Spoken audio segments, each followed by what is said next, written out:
Uh, Yay! Hi, Chris. Hi. Thanks for willing to do this. Of course. So I can just kind of jump around and probably focus maybe more on things that you hadn't talked about before. But Sure. yeah. I'll do my best.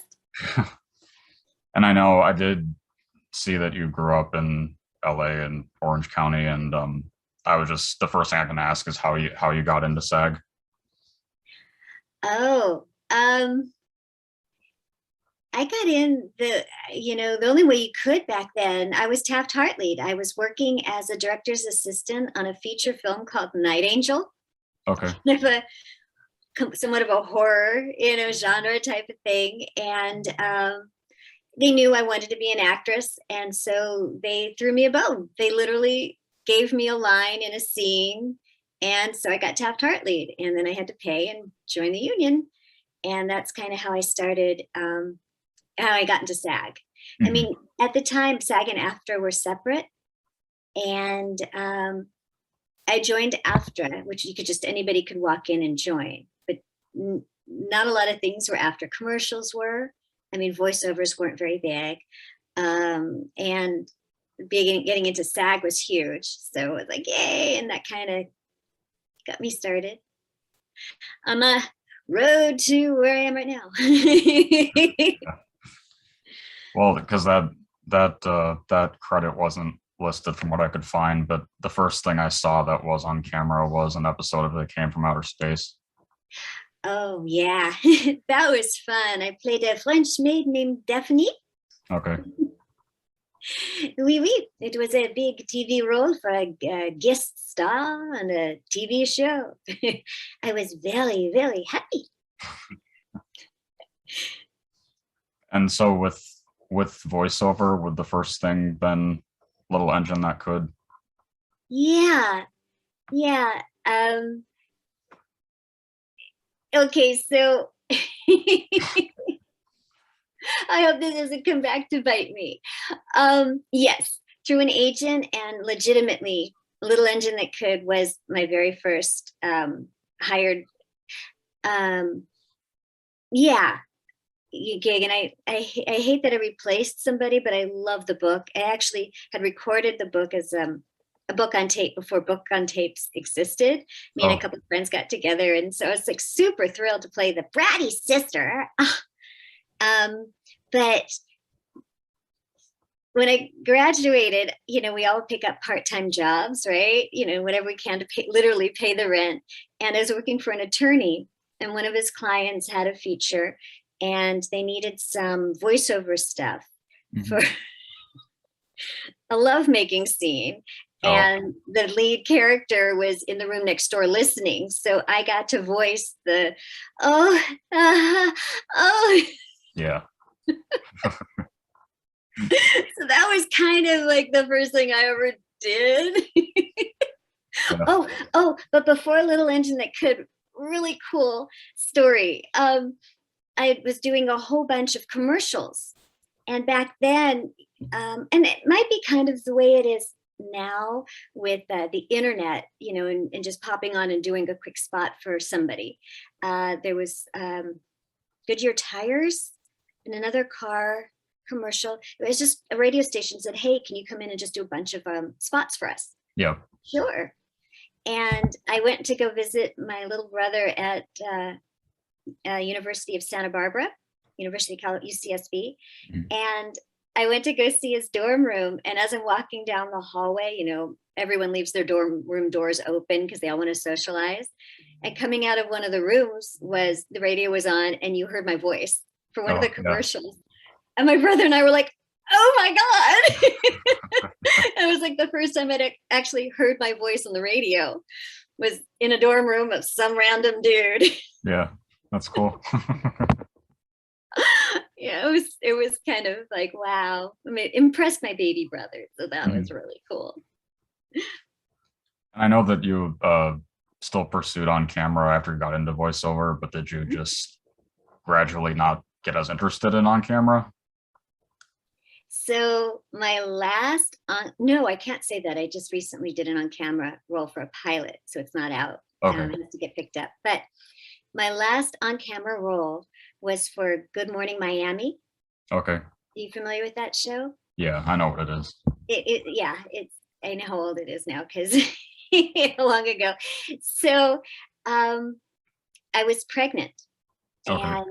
and I was one of the main characters, the guy that kind of plays the snarky, uppity, better than everyone else character on the show, got in trouble and was demoted, and part of his community service was to do a cartoon. And so myself and Billy West were hired to do this cartoon with him. So in one day, all my worlds were combined. I was literally on a TV set recording a cartoon 7 months pregnant. Mhm. It was like everything at once. Yeah. And it was totally awesome. And it was really funny. Two things happened that I will never forget. Hair and makeup, sitting in the hair and makeup trailer. I've got just kind of a big old sweater on, belly out to here. I was 7 months pregnant and my son came a month early. So I was literally 2 months, month and a half from saying hello to the little guy. Mhm. So it was a quite big little beach ball there. And I'm sitting in the chair, and hair and makeup, they're all gossipy and stuff. And finally, they're working on my hair, and they finally go, okay, so we're all just curious. Is that real? And I look up and I was like, yeah, seriously? Because we couldn't figure out in the script why they would cast a pregnant voiceover artist. We weren't sure if wardrobe did that to you. And I'm like, no, I'd say my husband did. Oh. And they were like, oh, and then everybody started just talking again, because it was kind of this little quiet tittering going on. And finally, the guy asked. Mhm. And I said, no, I am pregnant. And they're like, okay, cool. Because none of us were really sure and we wanted to say. It's funny, yeah. Okay. So I'm on set. And the other story I won't forget is they were characters. And on set with the mic, the music stand had to be moved a little bit. It covered, you wouldn't know I was pregnant, but the mic had to be close, but the music stand was hitting my stomach, so it had to be moved out a little. And Billy West is there, and the main character was all, I don't want to be here. He's a really nice guy, but I'd have to do this, right? And they had to shoot it a couple of different angles. They had to get the editor through the window. They had to get us, behind the mics, and they had to get us through the window from the editor's point of view. And they had to do several different angles. So it was not in front of a live audience for that scene, because they had to shoot it in, cinema format kind of. So there was a lot of standing and a lot of waiting as they were setting up shots. So I finally called the AD over and I said, I'm sorry, but I have to pee. Oh. I really gotta go. And she looks at my stomach and she goes, okay, hurry. I said, not a problem. So I waddle across the soundstage to the exit. I go to the bathroom, I come back. And I don't know if you know this, but on the soundstage, outside the doors, it always has a sign that says quiet, always. But above it, way up there, is a light. And if the light is on and it's red, that means they're rolling. Do not walk in. You will ruin the shot, and everybody will shoot daggers at you if you're not fired. They'll just hate you. So you never walk in. Never, never, never walk in when that red light is open, ever. So I'm standing there and I'm waiting, and the red light's on, and I'm waiting and I'm waiting. And all of a sudden the first AD comes busting through the doors, and she goes, oh, here you are. And I'm like, yeah, I'm sorry, the red light's on. She goes, God damn it, that thing's broken. Come on, they're waiting for you. Oh. So I'm waddling as fast as I can back to this, to the set, and, and to finish the scene out. But it was like they were ready to kill me because they're all waiting for the pregnant VO girl. Yeah. I think my character had a name. It didn't matter. But yeah, so that was pretty much my last on-camera gig, because that was my second child. And it was hard to juggle. And I was very tired and didn't really feel up to auditioning, and going through all this stuff actors have to go to. It's a lot of freaking work for no pay. Yeah. To be an on-camera actor. And I just went, you know what? Voiceovers was working for me. I mean, literally, I would be in the hospital with a newborn and getting a call from my agent going, we need you on this commercial. And I'm like, well, can I wait 3 days? I just had a C-section. Yeah. It's like, sure. So it was great. It was great. I'm sorry, my dog's barking at the wind. That's okay. I call him the retroactive dog. Seriously, when someone's in the house and you start barking, that's just too late, right? He's like, you're supposed to do before they come in. Yeah. Anyway, maybe I'll bring him in here in a bit. So I guess, well, I did just see a clip on Twitter that's you reshared of Monster in My Pocket. That must have been one of your first major voiceover roles. Yes, it was. Oh, that was amazing. Again, my world. I got called. It's like a Friday. I don't remember. Yeah, I'll just say it was a Thursday or Friday. I'll say Friday. I got called Friday. This woman, a manager, wanted to pick me up and sign me. And I was like, oh my God, great. Yay, I got a manager now. And then my agent called and said, you just booked this Hanna-Barbera cartoon. It's a pilot. And you're going to be working with April Winchell. I remember her. There's all the heavy hitters back in the Hanna-Barbera days, all these incredible name people. And I was like, oh my God, this is awesome. And my boyfriend came to pick me up for dinner. And I was like, oh my God, this has been the best day ever. Oh, can you believe? I can't believe I'm going to be going to work on Tuesday. This is so cool. And he said, yeah, that's great. Let's go to dinner. And he proposed that night. Oh, wow. So I got engaged. And when I went to work on Tuesday, I remember turning to April Winchell. We were sitting in like bar stools, up high, and the microphones and everything. And I looked and I said, oh my gosh, I don't feel my feet. I don't think they've touched the ground. And she goes, oh, sweetie, you're in a bar stool. None of our feet touch the ground. And I said, I know, but figuratively and literally. But this is like my first job in a group recording, and I just got engaged. And she goes, oh, sweetie, oh wow, everyone. When I was just like on cloud 9. Yeah. It was, and working with it, to work in a group session, with first generation animation, when you're in the booth with everybody, nothing can beat it. It's just the best. Right. My fave. So how did you get into, is there any kind of special story of how you got into doing anime dubbing then? The anime dubbing, I think the genesis story for that, hold on. I was in, I think either a voiceover or an on-camera workshop, and I met a young lady, and a whole bunch of us became friends. And she goes, my boyfriend at the time cast the dubbing for Pokemon, or Digimon, I'm sorry, Digimon. Yeah, Digimon and some other things. And she said, would you be interested in coming in and doing some background work for Digimon? And I'm like, sure. And so I went in, and they needed a ton of people to voice all these little characters and background character voices, like group sessions. But usually with dubbing, it's one person at a time. But for Digimon, we had both, because sometimes they had like group scenes where they were all there and they just needed background voices. One of my favorite was what I called the burp and fart session. Yeah. I'm not kidding. We had to make just grunty noises, because whatever the scene was, I don't remember now, but we're all like, just awesome, because they're little characters. So we all were dying of laughter. So I called it the Burt and Fart session. It's like, we weren't really, but that's what it all sounded like to us. And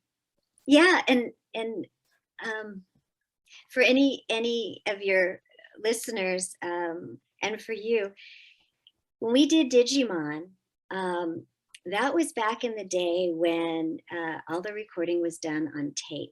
It was literally reel to reel. And we watched how they would literally stop the tape from one reel to the other as it goes through the little editing thing, and take a razor blade and slice it Mhm. to where they needed it to pair up the audio to the video. And they then went to the little DAT thing, and then it's basically the digital stuff that we have now. Mhm. But back in the day when we were syncing, you had to lip sync exactly the mouth flaps because there wasn't a lot of leeway. Like now they could slide it this way, stretch it, squish it, but back Mhm. then it was like literally a razor blade and cutting it. It's come a long way. I know some other early anime roles at that same time for you would have been in Fake and Let's Go to the Jungle, if you remember I don't either of remember those. that. Okay. Some of the sessions that we started doing back then, you literally would walk out from one session and they're like, hey, could you come in and do this? Or, Right. hey, we need you on this. Or tomorrow we're going to be doing this. It was awesome. We didn't realize how great it was because it's definitely changed a lot since then. But you would be at certain studios and you would just pop in and do. And things haven't changed that much between then and now. A lot of times they weren't named, Yeah. so we would do a project, called Playground, and we didn't know what it was. And it's not until MTV came out that I was like, oh, that's what I worked on, because they Mhm. never told us. So And I yeah, don't. I don't know a lot of them because we Okay. didn't know the actual names for them. And I don't think yeah, this isn't anime, but the credit name was interesting. If you remember what the Puzzle Club pet napping mystery is. I do remember that one, but I don't remember anything about it. That was a long time ago, but I remember the Puzzle Club. Okay. Or working on the Cardcaptor Sakura movie. I do remember going in on those sessions. I don't remember much though. Um, it, I don't want to burst anyone's bubble. It's just so hard. A lot of times when we're brought in on some of these foreign projects, at least back then, you only saw your section of your dialogue. You didn't Mhm. script, you didn't even see what other people were saying. A lot of times I would be voicing it first. Sometimes I'd be fortunate and have the characters talking to my character would be voiced before me, and then I'd hear that and could respond to it. But it's really, the lines are in isolation. So it would just be a line timing, and you would go line by line by line, and you'd never see the story. The director would say, hey, what's happening here is they're at a tea party and they're all just chilling out. Mhm. Or a pot dropped and you're reacting to it, you know? Yeah. So when it comes to the dubbing stuff, I feel really bad that it's like, well, what was your character like? And how'd you feel about building the story? That's like, I'm sorry. I was not privy to any of that information until after it was done. Well, in terms of other people who primarily do anime, did you become friends with any of that group pretty quickly, like working on Digimon and stuff? Oh yeah. I mean, I'm in touch with some of them. Sometimes I reach out because I'm that person. If I think of you, I reach out if I can. Mhm. Um, and I miss a lot of them because we all got along. It was wonderful. Then I started having kids, and then I had to bring my kids along, and it get a little complicated. Yeah. But it all worked out. Not a problem at all. Some people had to bring their dogs, instead. Mhm. Mine had 2 legs instead of 4. And had a diaper and didn't make a mess. So. Well, I guess the first major anime role would have been in Real About High School. No, I think my first real solid anime role was Monk Holy Nights, Oh, where that's I right. did Okay. 52 episodes playing Gluko, which is one Yep. of my favorite characters. So I just love that she was considered a bad guy by association, I think, because she wasn't the sharpest tack. Mhm. It's all these so much funny lines. Have you ever noticed the walls of our cell match my nail polish? Yeah. Just they like to write for her too, so it was a lot of fun. I actually, when I went to my first Comic Con and my daughter we went together, and she's like, we have to dress up. You have to dress up. I'm like, I don't know what to wear. So I created a Gluco costume.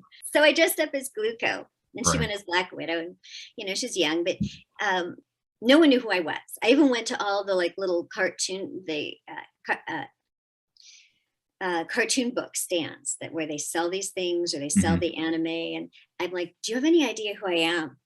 You know, and they're like, no. And I'm like, do you ever watch Holy Nights? Do you know the show? And they're like, no. And I'm like, okay, I was one of the main characters, whatever. You know, it's like nobody knew who I was. And it was a really cool little costume. And I was so proud of it because they built a lot of it. And I was like, oh, yay. But no one knew who I was. So Mhm. the next day, my daughter went as a Star Wars Rebel, and I went as Elvira. It was a costume I've had forever because I used to do singing telegrams as Elvira. Oh. And so I wore the costume, and I wore flats because I didn't, you know, I knew we were going to be walking a ton. So I just wore little black shoes, but I had the whole wig, the whole costume, the whole nine.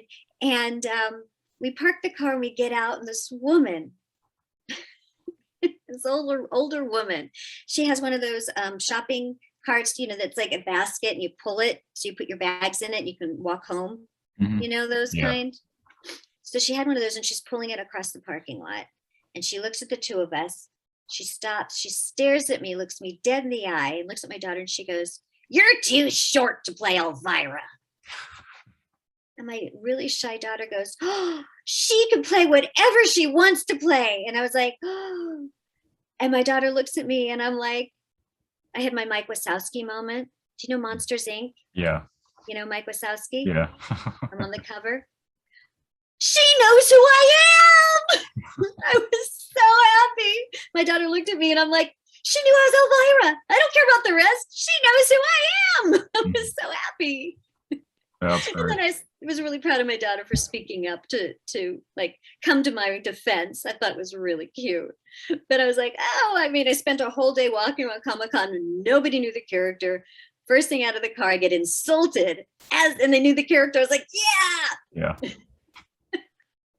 That does make me think to ask. I think you're the first, you might be the, at least as far as I know, that or anyone's told me, that the first voice actor I've talked to who used to do singing telegrams. Do you have like crazy stories with that, or like a single crazy one? I'm a terrible singer.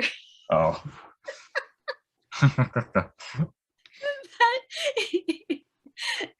The thing about singing telegrams is sometimes people don't care as long as you are entertaining. Mhm. So I would show up and I would talk to the person who hired me first and get all the dirt, like especially if I was doing Elvira.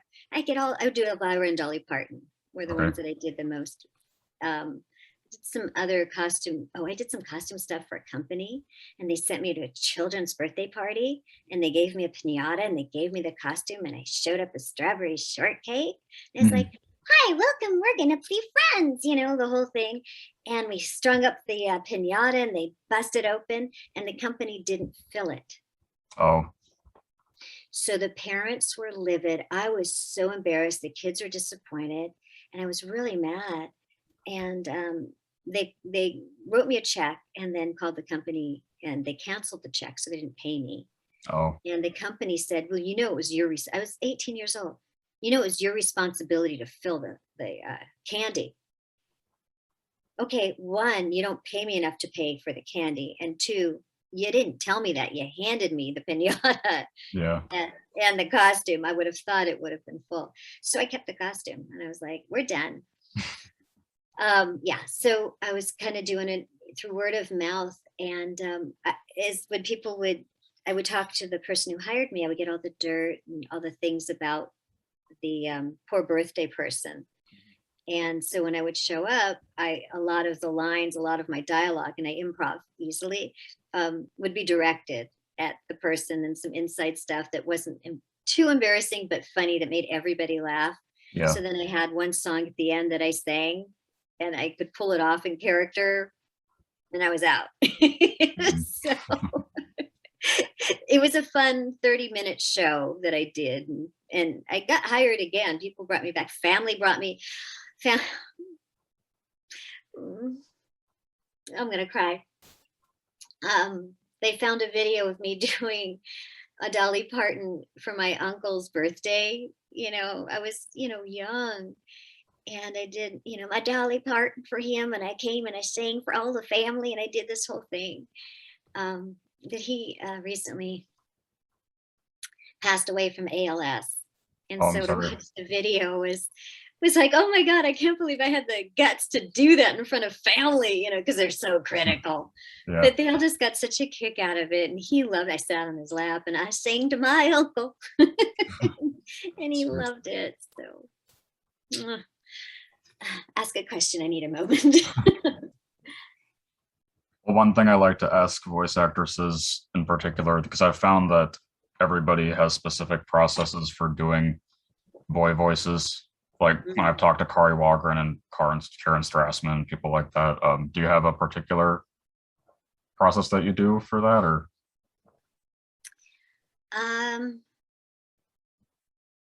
No. I mean, I learned the tricks of the trade. I was, taught how to do it. Early on, I was replaced on a show because I was doing two characters, a girl and a boy, and one of the main actors, one of the other actresses was doing the main boy. So he was that was the main character, and I was one of the friends in the ensemble, and I was doing two of the voices. And my boy voice, the only one I could do, was very close to her boy voice. And they said they needed to keep her and they needed someone else that could differentiate. And so they let me go. Okay. And I said, okay, I'm never going to let that happen again. So I just learned different ways to, I don't know, to use my instrument. If that makes sense. I have some characters on my YouTube channel. I still have to do another one. I don't know if you've watched my channel, but this is Jack the Frog. And he's a little bit more of an innocent, but he's the dude. That's Jack. And of course, there's Miss Ham that always works with him, but if you're not careful, she kind of sets him up for a fall. Oh, Miss Ham, don't do that again. He's afraid of balls, because boy, did he get hit. Two of my episodes, it was like Mr. Bill. What? No, I don't want it. I don't want to play ball. Ah! Here it comes, Jack. But yeah, just I had a lot of good coaches and teachers, and I don't know. It really just comes down to finding what works and sticking with it, Right. Whatever. This is going back to the chronological timeline of things. I know in a recent interview that you did, that they brought up your role in Charmed, but I was going to ask you just the story about that too. Oh, that was fun. I love what they named me. Hot woman, yeah. Hot woman. I was the hot woman. that was great. It was not much. I got cast, and I got a really good rate for it, and it was just fun. It was one day on set. It was just a scene, where they were doing an auction, and they were, to raise money for a charity, and they're auctioning off one of the male leads of the show, really good looking guy, and he's going to have lunch with everybody. So I was supposed to be just all like hot and bothered to win the date, which is, I guess they got rid of the bothered part. So it's just like, oh, 250, Yeah. Like, did you have much interaction in general with the main girls? The cast, no, Okay. not really. I showed.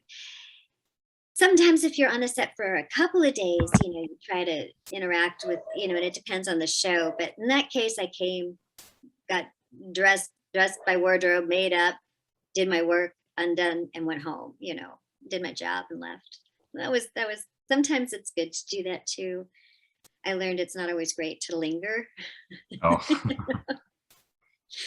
Yeah, everyone makes that mistake at least once. Aren't you finished? You've been released. Yeah. So when Bleach came along, did you specifically audition for Yachiru, or was it somebody else? Or multiple characters? I think I auditioned. I know I was the only one cast as Yachiru. I remember how hard it was to remember how to pronounce my own name. Yachiru Kusajishi! Shut up, cue ball! Come on, Kenny, we gotta go kick some butt. I don't remember many of the lines, but yeah. And that went on for a long time. And then we did a game, and I remember somebody came, sometimes, at least for me, you're very naive. You don't know who's in the booth. You don't know who is listening and who's behind the project. You just show up and do your job. And I mean, now we have the internet. Back then, it really wasn't, especially when Bleach started, you really didn't have Google. Right. And you couldn't research all the stuff about who created the project, who's behind it, the myth, the legend, whatever. None of that. The manga, knew nothing. Mm-hmm. And so you just go in, knowing how to do your job and do it to the best of your ability and be nice and leave and hope you're called back. And I remember one of the clients for the video game said, "Oh my God, we love you. You sound just like the Japanese version. And I was like, "Oh, cool." I was happy to hear that.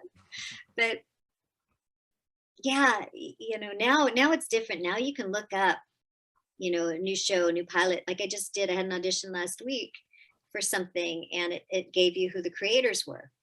And so I went and looked them up, who is this? What style of show do they like? What have they done recently?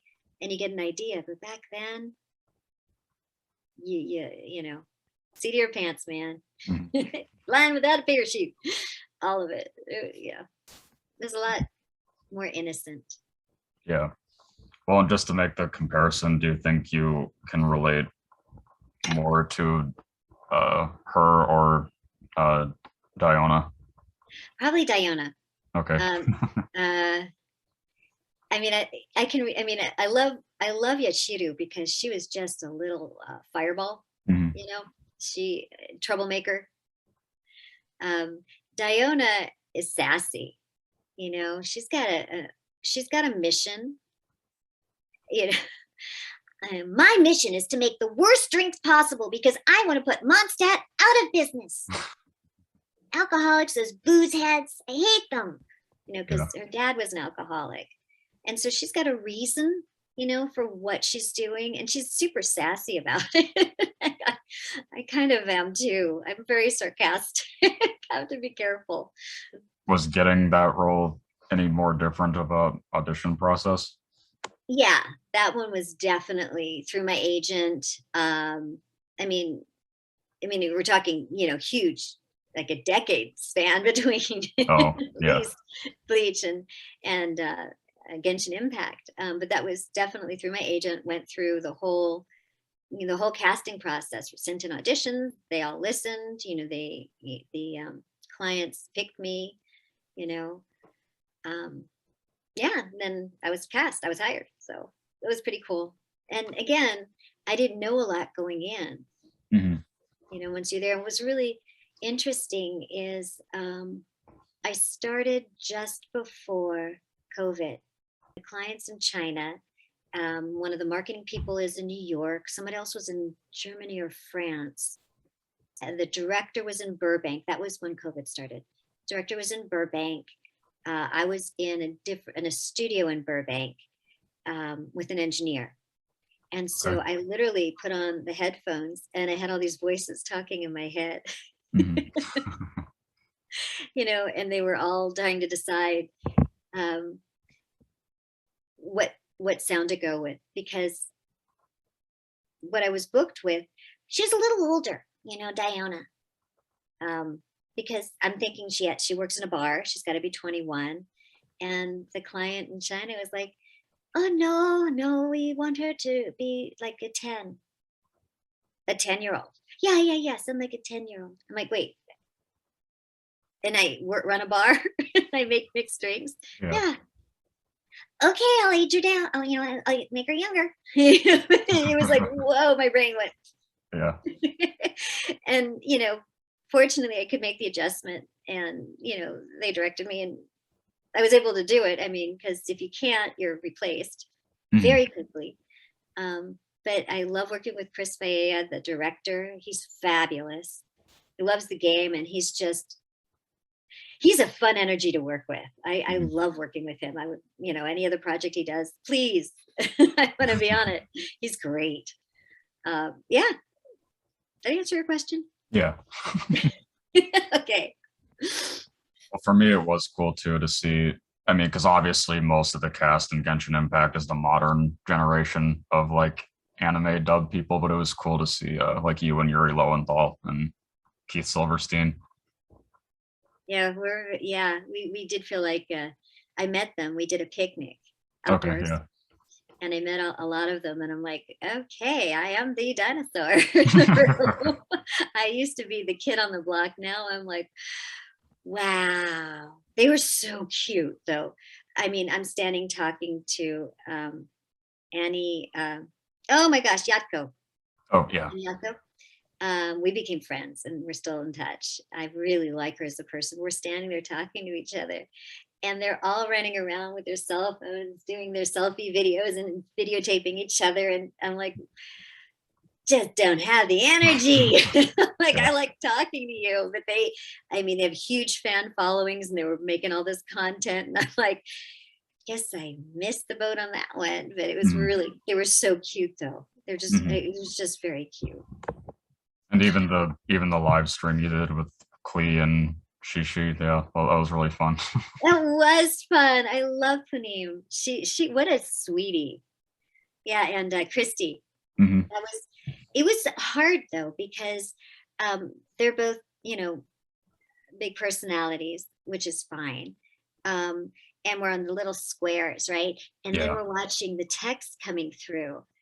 And I'd never really done this before. And now I did my second one with Puneem, and which is really wonderful. And my third was the three of us. And so we got the three faces and this thread going. And I'm not used to that. So I let them kind of be really funny and creative, and I'm just reading, just reading Mhm. what everybody was writing. Yeah. And somebody who was following said, "Are you okay? You were really, kind of mellow." Yeah, yeah, I was totally fine. I was just trying to stay connected with what you guys were writing, and not just be the three-woman show, Mhm. Yeah. because we could go on. We had a great time. Oh, And thanks for watching. yeah. And one other thing I like to always ask, I mean, not just with anime, but in general, if there is a single darkest emotional headspace you've had to get into for a voice role. Oh, um, well, there are some, nothing horribly deep, but there is a project I walked off of. Oh, okay. Um, Back in the day when they were saying, "Hey, could you come voice this?" They brought me into the booth, and they showed the scene I was supposed to voice. Was all the people in. It reminded me of a storage locker. When you pull up the thing and it's just a concrete room Hmm. kind of a thing, and it was filled with women and children, and they opened fire and shot them all dead. Oh, And I was pregnant, and I looked at them, and I'm like, I can't do this. I right. can't do this. I'm sorry. No, no, absolutely not. And I literally walked out, and they looked at me, and they went, okay. I'm like, no, I was not going. One, I would blow my voice out screaming, but Yeah. just to have to watch that, and it's still, I saw it once, and it still traumatizes me. Hmm. It was horrible. It was, and then another day they brought me into, this director was brutal. She was piece of work. We were literally just tools for her. Oh, And I was pregnant with my daughter, and she wanted me to voice all the boys on the soccer field. mm. So it was two teams of boys on the soccer field, and she wanted me to have different voices for all the boys running around, kicking the ball and screaming. And I did about 6 or more. I got a lot of it done. And she says, I got to go take a break. Excuse me a second, because she had to go to the bathroom. And I'm standing there. And the engineer leaned into the microphone and he goes, run. I'm like, excuse me. And I'm exhausted. And I had so many more to do. And he goes, run. No joke, run. Grab my shit and I left, because it was absolutely abusive. Oh, yeah. Absolutely abusive. And he knew it. And he thought what she was doing was just, and it was vocally and physically abuse to make someone do stuff like that, run like, I mean, it's hard enough. I played soccer as a kid, to run up and down the field playing soccer. But if you had to be the voice for every kid that was doing that, Right. I mean, I'm sure the other actors told you, we're in the booth and we're doing action scenes. We can't move our feet. We can't make noise, but we're working. I mean, we're hitting, we're, doing all this stuff. I mean, you can come out of there really, really sore. I mean, if you've ever done shadow boxing, Right. isosymmetric exercise, you get sore from it. You can be really beat. There's some sessions you come out and the next day you're just like, oh God, just peel me off the floor. I'm done. Physically, you're just spent. I'm not on a lot of those really hard hitting games. I know some people who are, and they're amazing. I did go up for a mocap. It was a motion capture, and it was a real feisty character, but I needed to be 5'7" for eyeline purposes.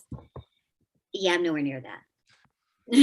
So they didn't hire me, and they told me, we love what you did, but you're too short. Dang.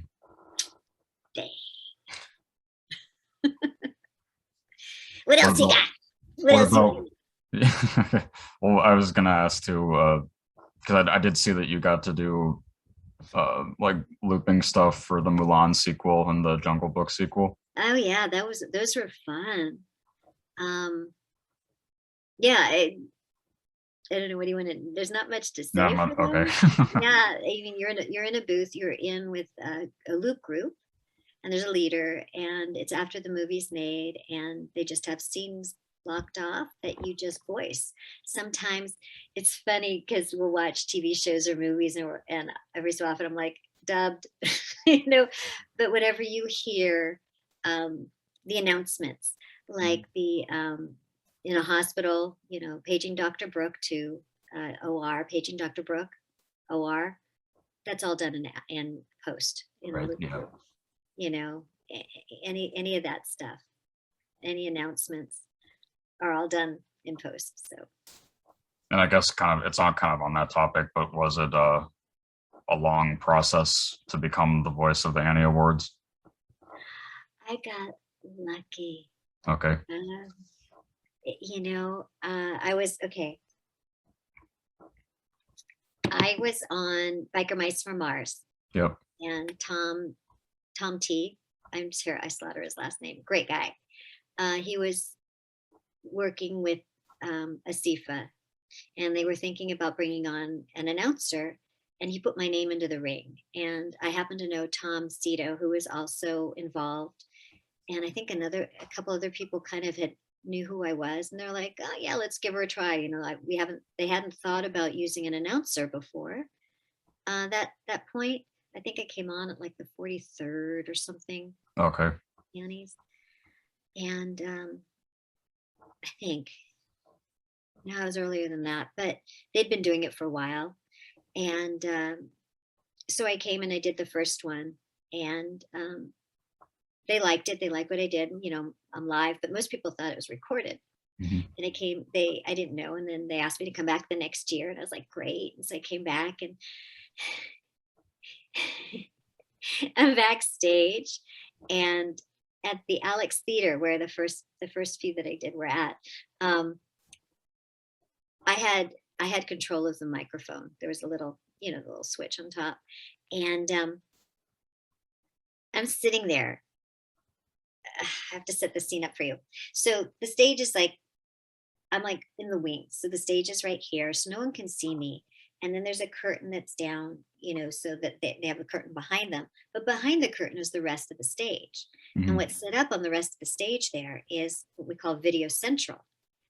And when you watch like any of the awards shows and they have video playback, that's happening. Yeah. Video Central does that. They queue Okay. it up, they have it ready, and they run it. And they also run the teleprompters and everything, all that sort of stuff. Anything that isn't a live person, that it's pre-recorded or anything, is done at Video Central. And it was Mhm. right in the middle of the stage, right behind the curtain. Tom Kenny was hosting. And I look up, and all the guys in Video Central are doing this dance where their feet are jumping up and down and they're stomping. And then I see all the sparks and the flames. Video Central caught fire. Oh, wow. And I'm watching this, and everything, the video screen that they were watching went dark. You hear Tom Kenny go, well, looks like we're having, something like, I don't know what's going on. And then I hear in the headphones, Dina, do something. Ladies and gentlemen, we are experiencing some technical difficulty. Please, whatever. I have no idea what I said after that, And Tom is hilarious. Very, very funny. He played it off. Everybody thought it was part of the show. They finally got the fire out. They find whatever. I ended up going to the after party and talking to some people. And I said, yeah, I'm the announcer. And they're like, oh, you're live? And I said, yeah, I was sitting backstage. I saw the whole thing happen. They're like, wait, that wasn't pre-recorded. No, you're not pre-recorded. No, I'm live. There really was a fire. Yeah. Nobody knew that. It was like, they all thought it was some voice that was pre-recorded. Nothing was happening live. The whole thing was a setup joke. Mm-hmm. We covered it, I guess, really well. But then the next year they had me back. Tom Kenny did a bit with me. He's like, Dina, hey, Dina, are you back there? And I'm like, yes, Tom. Can you do that thing? The thing I was telling you about, the thing I love so much. Would you? And I said, the white zone is for loading and unloading of vehicles only. The white zone. And he goes, yeah. And he's on front of, everyone could see him. And he's like, like getting totally like melting. He goes, and the other one, I'm like, the red zone is for loading and unloading, whatever it was. And so people realized at that point that I was live. And then William Shatner brought me out on stage. Oh, so I get wow. to say William Shatner introduced me, which is kind of cool. Yeah. And they've had me back for 16 years. Yeah, it's amazing.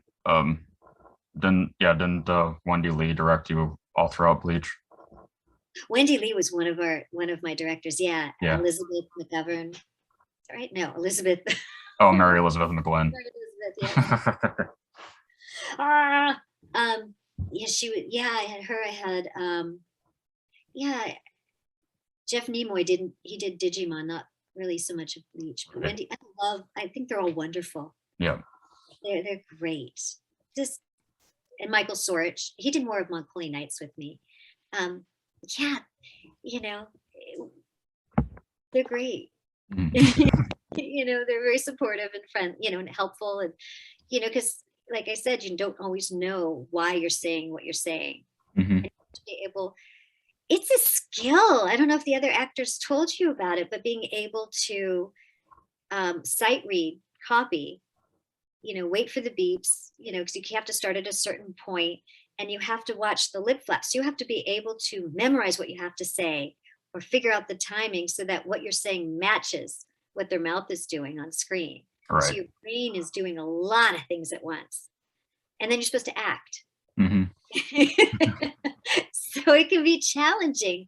And when you have a director who can, help you through that process so that we can give the best for the, the show, Mm-hmm. that's awesome. And right. So, yeah. And so in general, what are some things that like your most recent things that you've worked on or that you can talk about? Well, one thing I can talk about, I've just been allowed to, and I'll be posting about it on Wednesday. So you're hearing it first. It's not animation, but it's the World Animation Visual Effects Summit that Animation Magazine puts on every year except for last year. Yeah. They've asked me to be the MC for the gala for all the awardees. Yeah. So I'm, prepping up for that, and they just announced on Friday who the Hall of Fame awardees are. So you can go check that out. And they're having a big gala dinner, and then the summit's 3 days where they have these amazing people from the industry coming to talk about the craft and what they do and yada, yada, yada. And yeah, it's exciting. So I've got that coming up. I can't talk about any of some of the stuff I'm still under NDA, but I have my YouTube channel that Yep. I'm still working with, and I have a new Halloween book will be coming out soon. Okay. Record it, a Halloweener. You didn't see it for me. So I'm going to be doing that. They'll be coming out. And I had the ones I did last year were recirculating because they're all Halloween stories where I'm kind of dressed as Elvira, but with a different witch hat. Well, Yeah. I never wore witch hat. So I've got a witch, so it's my witch. But, you know, telling ghost stories, which is really fun. I started with my YouTube channel because it started because of the teachers. I used to read in classrooms. I've done it for 2 decades. I would go into classrooms and read stories because I believe in literacy and being able to read, because what I do, you have to be able to read and make it interesting. And so I would read stories, and that all stopped with COVID. Right. So the teachers, a couple of them said, you know, can you just send us videos? And I'm like, no, they're too big. And so within a week, I created the YouTube channel and put my first book up, The Ugly Duckling. It was something I had in the house, and just read it and posted it and gave them the link.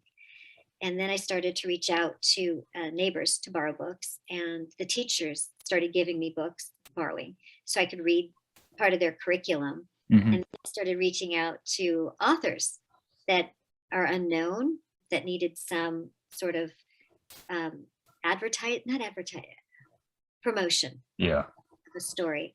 And so they started to send a whole bunch of, I got so many wonderful, wonderful books.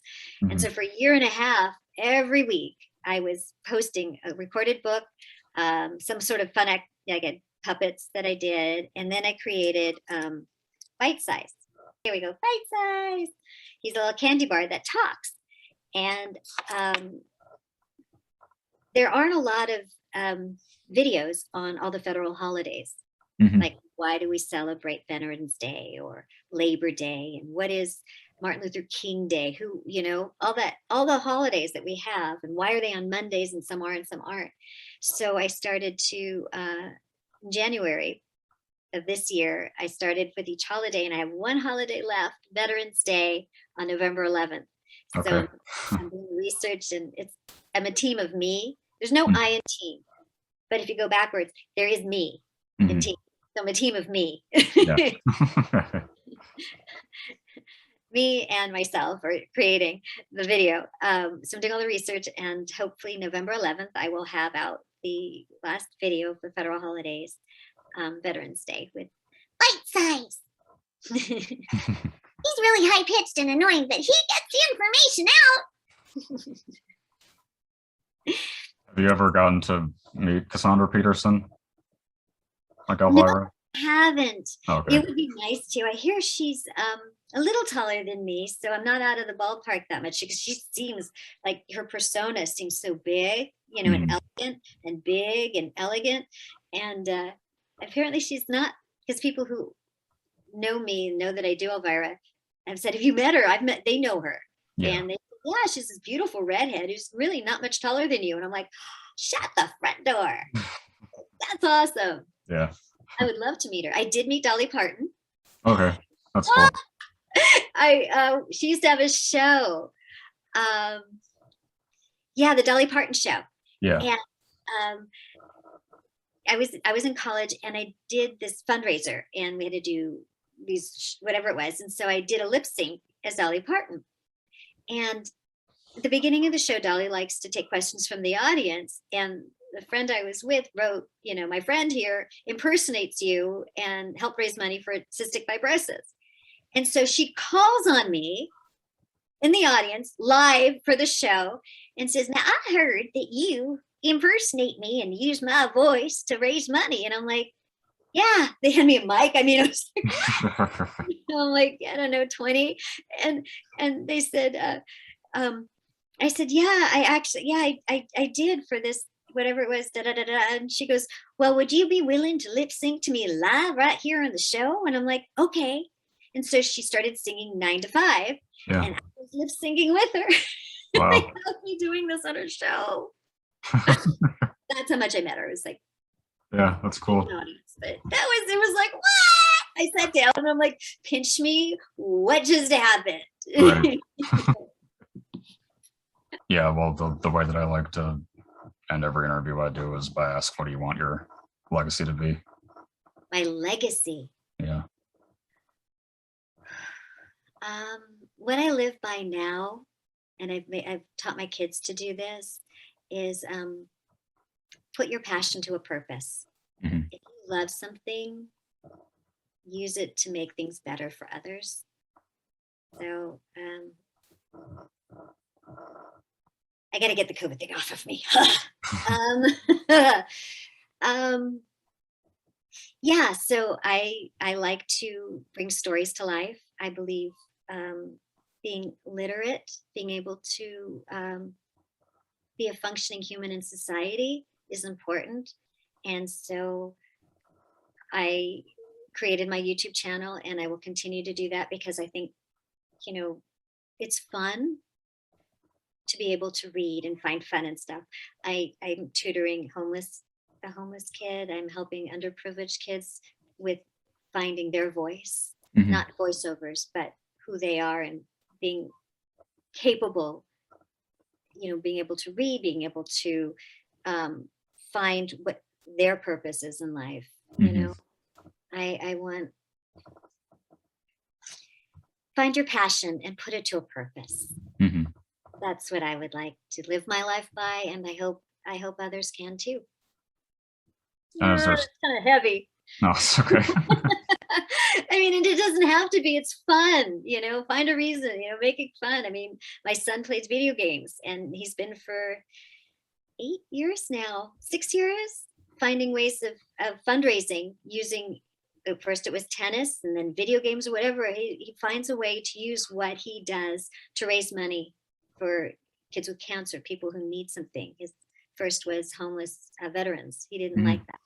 As an 11-year-old, he didn't like that. So he created an event to raise money for Yeah. veterans. So yeah, find what makes you tick, and then tick off the world. No kidding. Like a story that I had. I've told this to a few other voice actors, but because since when I was in fourth grade, that was when like I was started to get super into Bleach, and there was just there was a incident that happened just when me and my parents were out to eat normally one night by a place that we would go to frequently, and then we got told that oh, like nobody can leave, and we're like, oh, okay. And then all of a sudden heavily armed SWAT officers come in and turn all the lights off and tell everybody who's in the restaurant to pack inside the two bathrooms. And everybody who was in the restaurant had to stay in the restaurant until 1 a.m. or so, because there was a guy who killed two people, who crashed his car outside the restaurant, and he was trying to get inside, and he was shooting at cops and people that were outside the restaurant. So yeah, like considering how young I was, I know that I wouldn't have been able to get over that